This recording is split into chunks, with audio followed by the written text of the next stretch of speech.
Namo Amitabha. Welcome everybody. Really good to see you, and special welcome to Claire, who is hopefully still recovering from the horrible virus. It's just me and Ralph tonight. Just got Ralph down here. He's brought his bone with him, vegan bone. Casper is at a meeting for exile Buddhists to talk about what is special about Buddhists in terms of how we do climate activism. So he's upstairs in that meeting.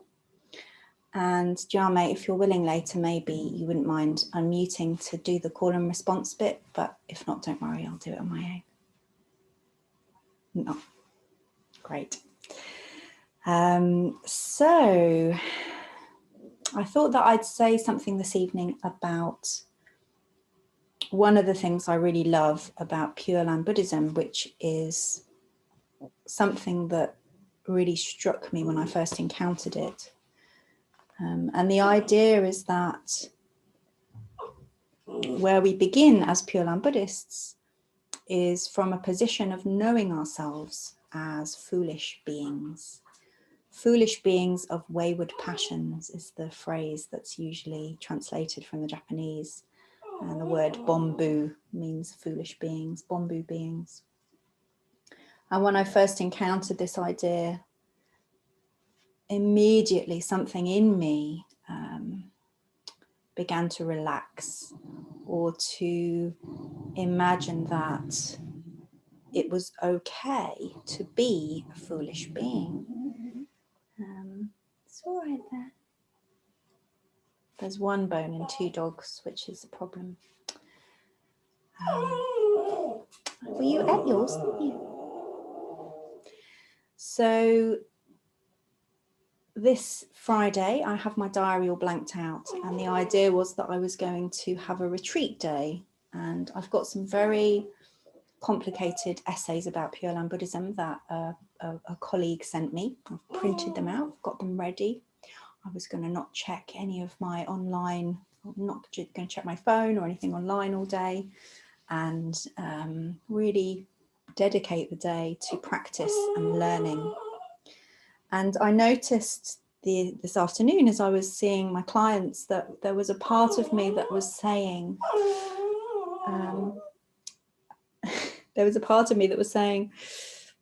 you're actually really quite tired, that there's been quite a lot going on, and the idea of a whole day full of studious practice was not appealing to me. And I realized that I've fallen into a trap that I often fall into, which is seeing spiritual practice and spiritual learning as something that I do, which will make me a good girl, it will make me a good Buddhist, it will mean that I'm much more calm or knowledgeable or closer to enlightenment, whatever it is. And that thinking comes from within my bombu system. It comes from within the same sort of thinking that gets me into all kinds of other trouble. And I remembered that as a Pure Land Buddhist, I don't need to do anything. I just need to say Namo Amitabha, and Amida's grace will save me. Amida's merit, Amida's work for us on our behalf will take us all to the Pure Land, where we will become enlightened nice and easily from within our lotus petal or from without.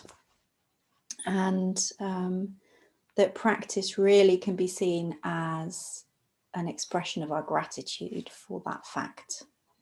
It's really hard for me to believe that, but I kind of know that it's true. I have glimpses of experiencing it as true.